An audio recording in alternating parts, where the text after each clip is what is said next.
नमस्कार दोस्तों, आपका स्वागत है। आज की ये जो कहानी है दोस्तों, वो डॉक्टर रेमंड मूडी जी के केस में से हमने इसको लिया है। ये जो कहानी है दोस्तों, डॉक्टर रेमंड मूडी जी को उनके उनके एक महिला से बात हुई थी। उनके साथ उनका जब मुलाकात हुई थी तब उस महिला ने उनको अपने बारे में कुछ बातें कही थी। वो महिला ये कहती है उनको कि उसके जो माता पिता थे उनमें जब वो 10 साल की थी तब उनका डिवोर्स हुआ था और वो अपने माँ के साथ रहती थी और उसके अच्छी ज़िंदगी चल रही थी। और उसके बाद क्या हुआ दोस्तों, वो अपने जब वो बड़ी हो गई 30-35 साल की, तब वो अपने पापा से बीच बीच में मिलती थी। लेकिन उसके बाद उसके पापा से वो ज़्यादा मिलती नहीं थी और उसके पापा भी ज़्यादा उसको फ़ोन भी नहीं करते थे। तो इसकी शांति भरी ज़िंदगी चल रही थी। और एक दिन दोस्तों, ये जो महिला थी उसके सपने में अचानक उसके पापा आए और वो एकदम शांत लग रहे थे और उनके मुंह पे थोड़ा सा एक पछतावा था। अब उनको क्या हुआ था उसको कुछ भी नहीं पता।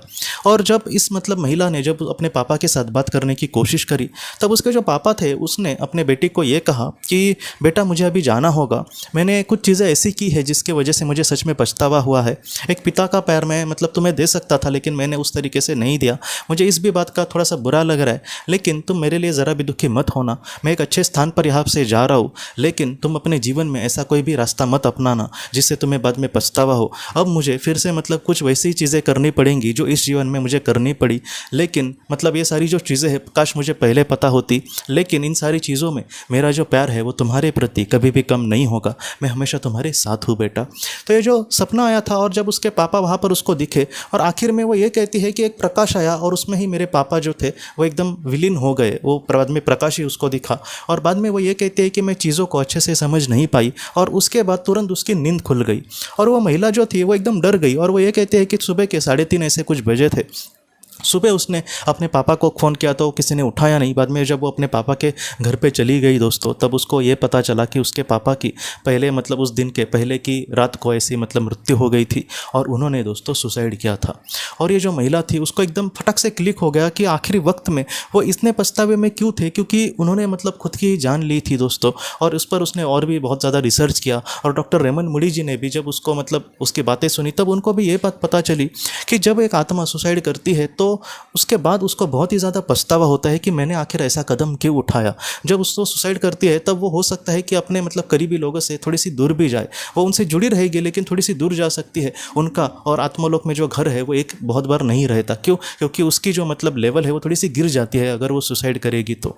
लेकिन वो उसमें जो प्यार है वो वैसा ही रहेगा, लेकिन उनसे हम दूर जा सकते हैं। इस तरीके से उनको बातें पता चली। और बाद में रेमंड मूडी जी ने भी हम सबसे दोस्तों यही कहा है कि हम जिनसे सच्चा प्यार करते हैं वो हमसे हमेशा जुड़े रहते हैं, लेकिन आप ऐसा कोई भी कदम मत उठाना। जैसे उसके पापा ने भी उसको बोला कि तुम ऐसा कोई भी कदम मत उठाना जिससे तुम्हें बुरा लगे। अब पछतावा कैसा दोस्तों, तो सबसे बड़ा पछतावा तो यही है कि अगर इंसान इस दुनिया से खुद से ही जाने की कोशिश करे, अगर वो सुसाइड करे तो उसको बहुत ही ज़्यादा पछतावा होता है। और सिर्फ यही पछतावा नहीं दोस्तों, बल्कि जीवन में भी, जैसे मैंने किसी के साथ मैं बहुत ही अच्छे से उसके साथ बात कर सकता था, उसको एक मान सम्मान दे सकता था, लेकिन मैंने नहीं दिया। हमेशा अपने ही फायदे के बारे में सोचा। उसको कभी भी उसके जो विचार थे, उसके जो सपने थे, उसको कभी महत्व नहीं दिया। तो ऐसी जो चीज़ें कल हमें पछतावे में डालेंगी। हमारे अपनों के खुशी के लिए दोस्तों, अगर हम पैसे से कुछ नहीं कर सकते, समझो उतनी हमारी कंडीशन नहीं है, तो भी कोई बात नहीं। हम उनके हालचाल पूछना, उनके खुशियों के देखने की कोशिश करना, उनसे वक्त निकाल कर बात करें, हंसी मजाक करें, पुराने दिनों के बारे में बात करें। तो ऐसी जो चीज़ें हैं दोस्तों, वो आपसे प्यार हमेशा बढ़ाती है। तो आपके जो अपने हैं दोस्तों, उनके साथ कम से कम उन लोगों के साथ जिन्होंने आपके लिए कुछ किया है, ऐसे लोगों को आप जितना हो सके खुशियाँ देने की कोशिश करना दोस्तों। क्योंकि अगर आज हम ऐसा नहीं करते हैं तो कल हमें ही पछतावा होने वाला है। भले वो हमें बड़े दिल से माफ़ करे और उनको उसके बारे में वो कुछ भी ना सोचे, लेकिन हमें कल बुरा लगेगा। और सुसाइड जैसी बात दोस्तों हमें अपने मन में भी नहीं लानी, क्योंकि ये जो बात है दोस्तों वो इतनी बुरी है कि कल हमें और भी नीचे डालेगी और कल हमें खून के आंसू रुलाएगी और वैसे ही परिस्थितियाँ हमारे सामने फिर से जन्म लेके हमें उसका सामना करना पड़ेगा जैसे अभी परिस्थिति है। इसलिए जितना हो सके अच्छे कर्म से, अच्छे विचारों से, भले हमारे सामने आज दुख आए, लेकिन इस तरीके से अगर हम जिएंगे एक एक मर्यादाशील जीवन, एक आदर्शवादी जीवन, ऐसा जो जीवन है उस आत्मा के लिए बहुत ही ज़्यादा कहीं ना कहीं कारीगर होता है। बहुत ही अच्छे से ऐसा जो जीवन है उसको उसने के जीवन उद्देश्य को पूरा करने के लिए मदद कर सकता है दोस्तों। तो दोस्तों हम अपने अगले वीडियो में मिलते हैं। आप अपने परिवार का ख्याल रखना। आपका बहुत बहुत धन्यवाद।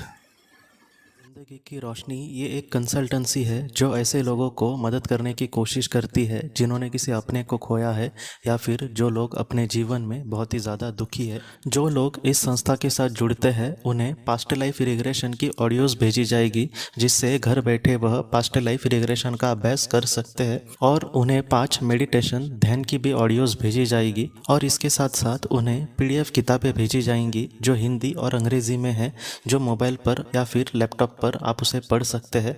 और 10 ऑडियो बुक्स भी आपको भेजी जाएंगी। तो दोस्तों, अगर आप इस संस्था के साथ जुड़ना चाहते हैं तो कृपया इस नंबर पे व्हाट्सएप मैसेज करें। आपका बहुत बहुत धन्यवाद।